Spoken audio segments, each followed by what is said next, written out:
It's just a scratch. Don't worry. We can buff it out. Updates coming soon.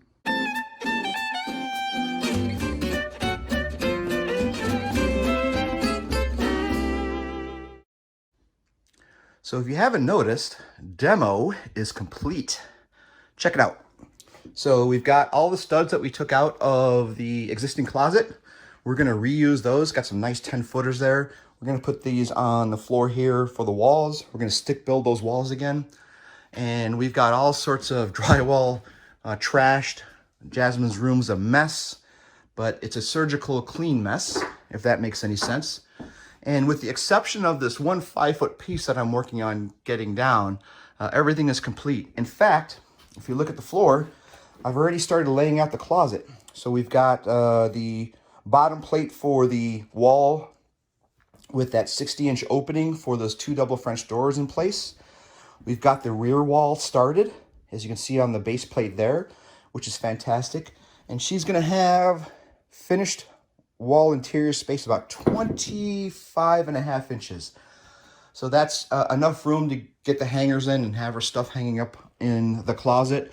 And then we're gonna build her some nice custom shelves that probably go to the ceiling so we can maximize the space in here. Kind of like what I did in the garage, for those of you that have seen my pictures on that. One thing that has happened though, is as I'm taking down this last stud here, as you can see, it's exposing a couple of pieces of wood.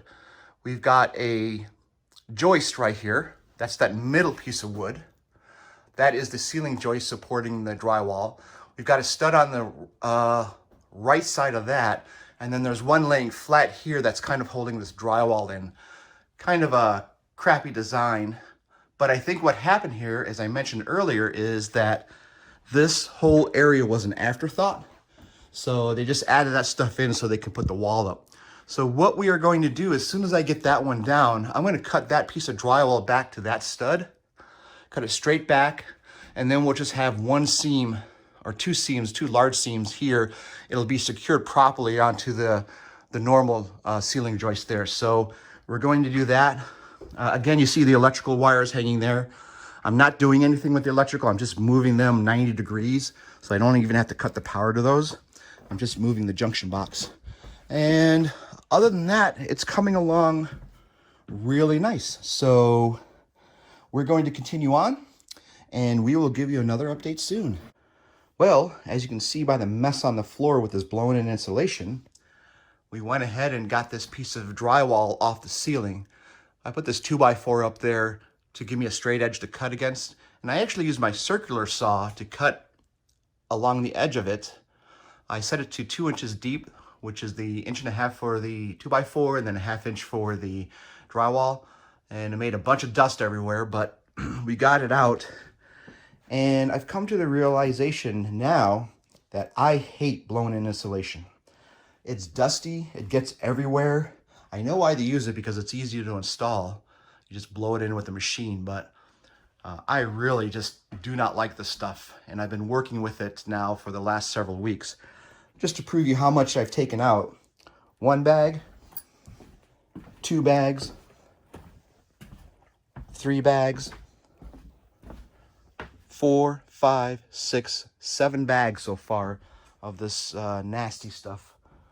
And we're gonna reuse it though. It's good insulation. I'm gonna pack it back into some of these walls, maybe even just stuff it down here for the heck of it. Not that it's gonna add any more than what I already have, but you might as well just reuse it.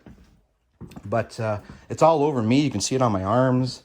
If I were to show you my face and chest, it's all over me. So the very first thing I'm gonna do is, when I get this last piece down, is I'm gonna put up some pink insulation just to prevent the rest of that from falling down. And then that'll give that some extra insulation back up in the ceiling. So we're going to continue on and we'll give you an update here soon. All right, check it out. So we've got insulation up there now, the pink stuff, which I like working with much better than that loose fill, as I mentioned earlier.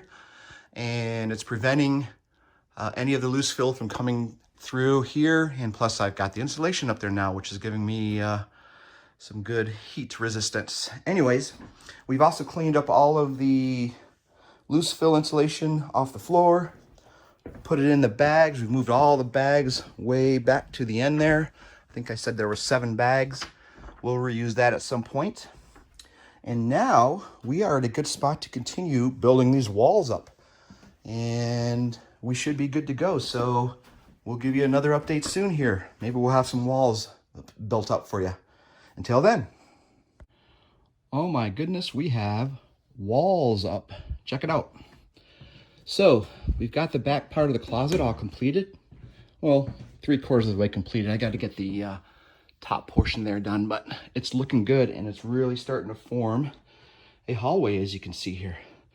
And if we go around the inside here, we've got a couple of studs up for where the walls are going to be. So if you look at that, that's looking really good. Kind of hard to see close up.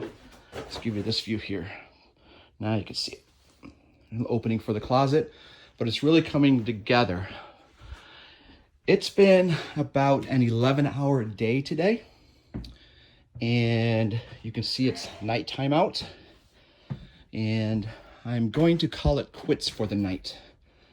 Not for lack of effort, but I'm starting to make small little mistakes that are costing me a little bit of time and, of course, materials.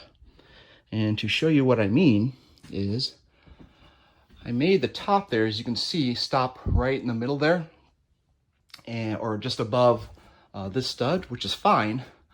Problem is I don't extend it all the way across so I can nail the front part of the drywall to that piece. It's the same with this double top plate here. That should go all the way across that way, and then when we get up to 80 inches or 82 inches, I'll put another double top plate there, and that'll be the door opening. So those are the kind of little mistakes that I'm starting to make because I'm a little bit tired right now.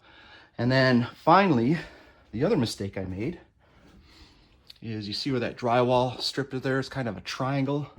Well, what happened was when I put the top plate up there to measure where it was going to be, I measured from the inside, but when I nailed the top plate to the bottom of the rafters, I started from the inside, but then ended up at the outside on this end. So I was 2.5 inches off. So when I got this wall up, as you're seeing here, you could physically see that it was 2 inches to the left. That also means I had to move this other top plate over 2.5 inches. You can see the gap there for that top plate. So, yeah. Now, for those of you that know me, you can imagine my frustration level at myself when I saw that, and there was no filter on the creative language that I used to describe my faultiness. So we are going to call it quits for today, start fresh another day, and go from there.